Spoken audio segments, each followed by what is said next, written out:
চক্র, এই চিহ্ন ধারণ করে জগজ্জীবকে ভগবান জানাচ্ছেন যে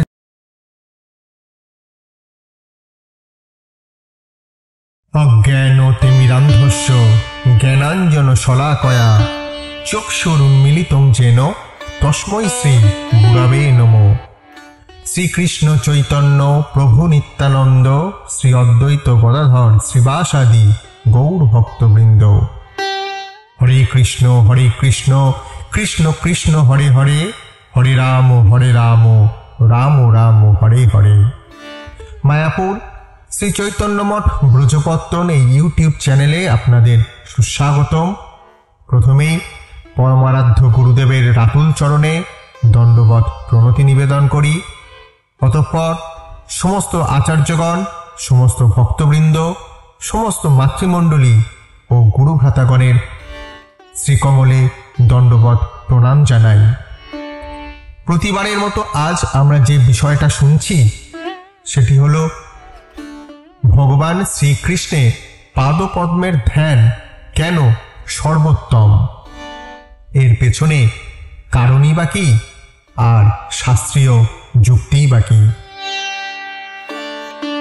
শ্রীমন মহাপ্রভুর সহিত শ্রী রায় রামানন্দ সংবাদে যাহা বলিলেন, ধেয় মধ্যে জীবের কর্তব্য কোন ধ্যান, রাধা কৃষ্ণ পাদাম্বুজ ধ্যান প্রধান।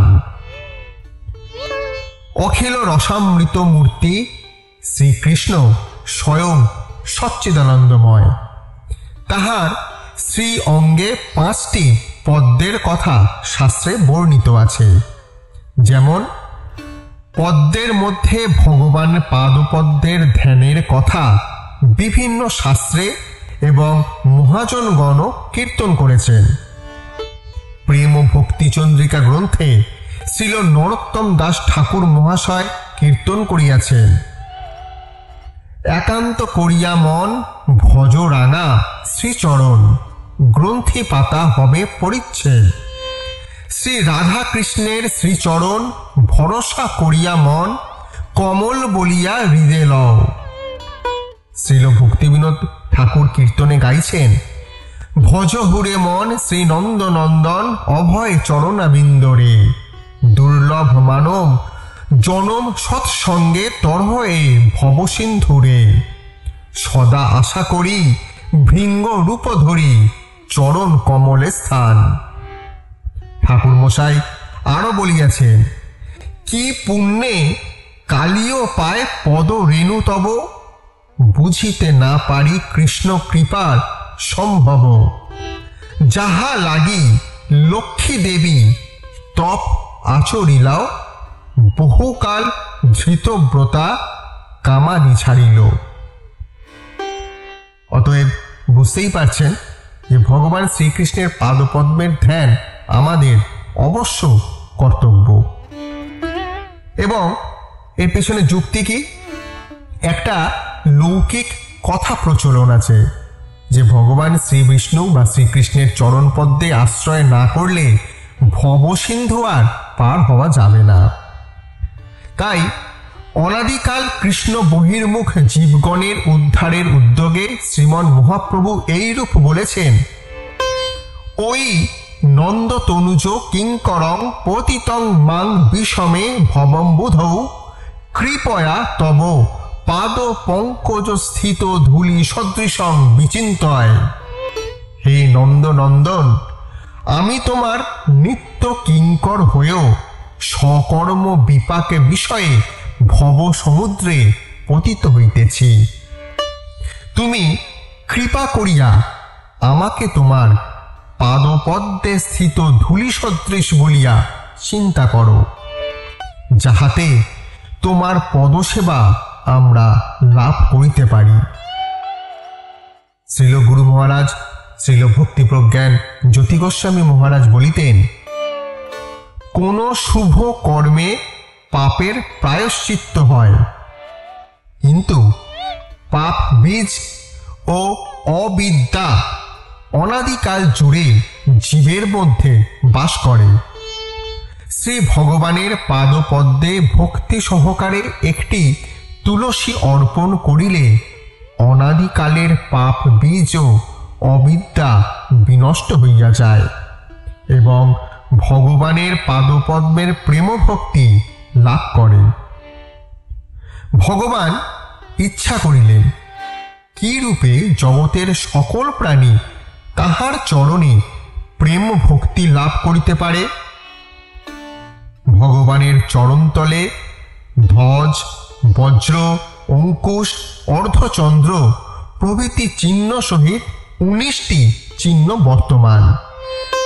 এক একটি চিহ্ন এক একটি কার্যসিদ্ধি করবার জন্যে ভগবানের চরণতলে বিরচিত। প্রেম পিপাসু ভক্তগণের কাম ক্রোধাদি ষড় রিপু বিভিন্ন বাসনা ও ভক্তি পথের প্রতিবন্ধকতাকে বিনাশ সাধনের উদ্দেশ্যে শ্রী ভগবান এই সকল চিহ্ন ধারণ করেছেন। শ্রীল বিশ্বনাথ চক্রবর্তী পাদ স্তবামৃত লহরীতে শ্রী রাধাচরণ কমলে 17টি চিহ্ন এবং শ্রীকৃষ্ণ চরণে 19টি চিহ্নের বর্ণনা করেছেন। যথাক্রমে চিহ্নগুলি কিরূপ? 1. চক্র। এই চিহ্ন ধারণ করে জগজ্জীবকে ভগবান জানাচ্ছেন যে তাহার চরণাশ্রিত হইলে তিনি এই চক্র দ্বারা তাহাদের কাম ক্রোধাদি ষড়রিপুকে বিনাশ করিবেন। 2. পদ্ম।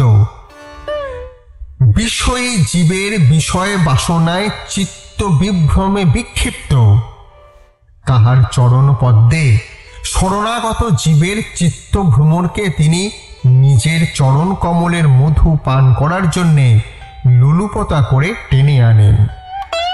3. ধ্বজ। এই চিহ্ন সূচনা করে যে তাহার চরণাশ্রয় হইলেই জীব এ সংসার সংগ্রামে জয়ী হয়ে জয় পতাকা উড়িয়ে নিয়ে চলে যেতে পারে।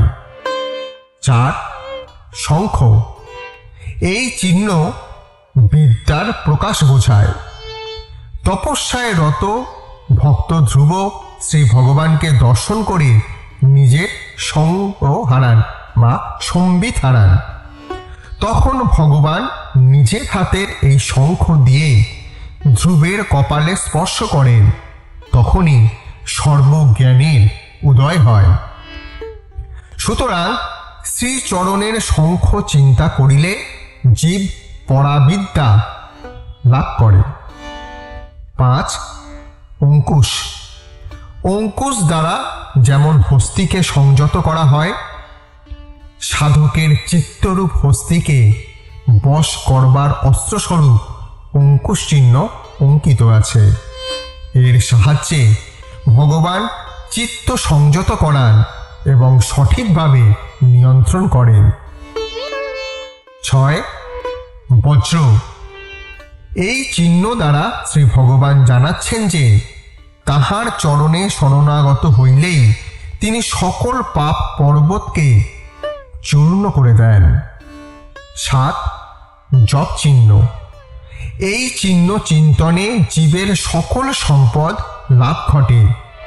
তবে সাধককে মনে রাখতে হবে যে সকল সম্পদ ঐশ্বর্যের অনুগ্রহে পাইয়াছি, সুতরাং তাহা ভগবানের সেবায় ব্যয়িত করতে হবে। 8. ছত্র। এই চিহ্ন সূচিত করে যে চরণাশ্রিত জনের ত্রিতাপরূপী সূর্যের তাপ দিয়ে শীতলতা প্রদান করেন। 9. স্বস্তিক। এই চিহ্ন দ্বারা তিনি শরণাগত জীবগণকে স্বস্তি ও শান্তি প্রদান করেন। ঊর্ধ্বরেখা। এই চিহ্ন দ্বারা নির্দেশিত হয় যে তিনি শরণাগতকে ঊর্ধ্বগতি প্রদান করেন। অষ্টকোণ।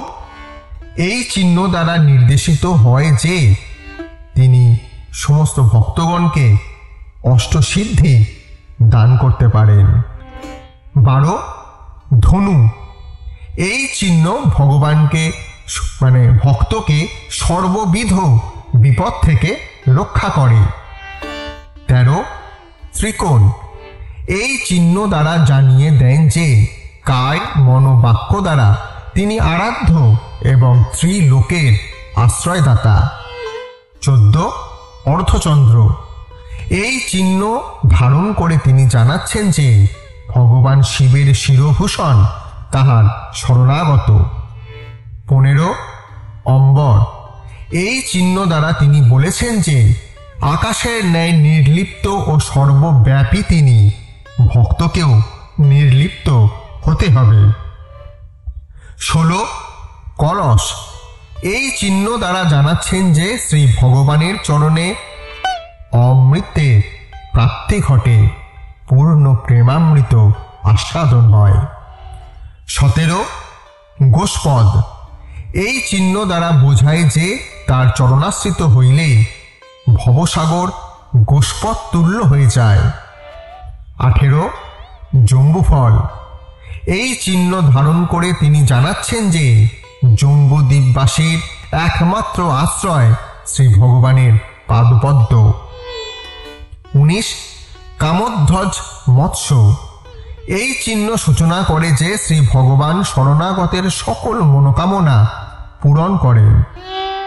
শারদীয় রাস রজনীতে শ্রীকৃষ্ণকে হারিয়ে পাগলিনীর মতো ব্রজবালাগণ শ্রীকৃষ্ণকে অন্বেষণ করিয়াছিল। অবশেষে শ্রীকৃষ্ণের চরণ দর্শন করে তৎ অনুসরণে অগ্রসর হন। এখনও শ্রী ভগবান শ্রী ব্রজধামে নিজের চরণ চিহ্ন রেখেছেন। তাই শ্রী চরণ চিহ্নের যে কত মহিমা ভক্তগণ এই রূপে কীর্তন করেছেন। যে পদ লাগিয়া রমা তপস্যা করিলা, যে পদ লোভিয়া শিব শিবতত্ত্ব লোভিলা, যে পদ লোভিয়া ব্রহ্মা কৃতার্থ হইলা, যে পদ নারদ মুনি হৃদয়ে ধরিলা, সেই যে অভয় পদ শিরেতে ধরিয়া পরম আনন্দে নাচি পদ গুণ গাইয়া। ভ্রমর যেই রূপ কেবল পুষ্পের মধু পান করার জন্যে সদা ব্যাকুল, তদ্রূপ প্রেম পিপাসু ভক্তের চিত্ত শ্রী রাধা গোবিন্দের চরণ সেবা ব্যতীত আর কিছুই আশা করা যায় না। কারণ ভক্ত জানেন শ্রী রাধা গোবিন্দের অভয় চরণ কমলই শান্তি, প্রেম ও পরম আনন্দের উৎস। এই তথ্যসূত্রটি আমরা পেয়েছি শ্রী শ্রী ভক্তি সুধীর পর্যটক মহারাজের একটি সারণিকা বা লেখা হইতে। এটি ষষ্ঠ সংখ্যা 30 আষাঢ় 16 জুলাই সংখ্যাতে আছে। তো ভিডিওটা কেমন লাগলো অবশ্যই আমাদের কমেন্ট সেকশনে জানান। আর আপনারা যে কথা দিয়েছেন যে আপনারা আধ্যাত্মিক বিষয়ে শুনতে চান, তো সেই রকমই নতুন নতুন ভিডিও নিয়ে আমি শচীনন্দন আবার আপনাদের সামনে আমি উপস্থিত হব। ততদিন সুস্থ থাকুন, ভালো থাকুন, আর কৃপা করুন আমাদের যেন হরিভক্তি হয়, গুরুপাদ পদ্মে যেন আমাদের মতি অটুট থাকে। জয় অনন্ত কোটি বৈষ্ণব বৃন্দের জয়, জয় আপর মঠরাজ মায়াপুর শ্রী চৈতন্য মঠের জয় এবং তৎ শাখাসমূহ সমস্ত গৌড়ীয় মঠের জয়।